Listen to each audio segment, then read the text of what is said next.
Stretch for the calves, very simple. We all know the one pushing against the wall.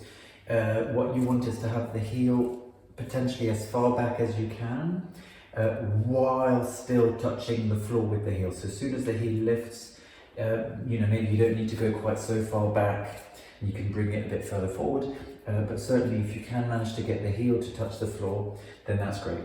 And then what you want to do is increase the angle, obviously at the ankle there, by bending your front knee. And then what you want to do is push with your arms down to really bring the heel down. And so it's very straightforward. The calves do this movement and you're trying to bring the ankle into this movement. So push the heel down and then bend the front knee to increase the angle there.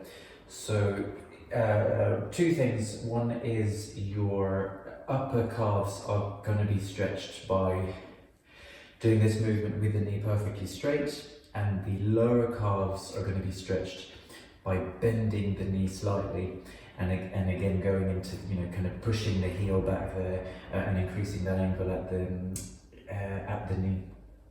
But it's worth doing both, one with the knee straight and once with the knee bent. A muscle is slightly easier to stretch immediately after you've contracted it. So what you can do is still pushing down on the heel, push on the toes at the same time so that the heel actually does raise. For about 3 seconds, you'll feel the heat in the calf, and then from there, let the heel drop back and introduce the stretch there for about 10 seconds. So once with the knee straight, push with the toes for 3, stretch for 10, and then do that a third time.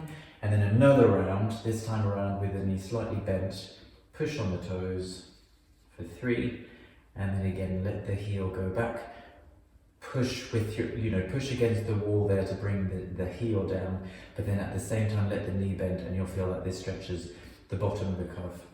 And that's how you stretch the calf. There's another version with a step where you allow your own body weight to stretch the calf. But if you don't have a step, then that's also a nice way of doing it.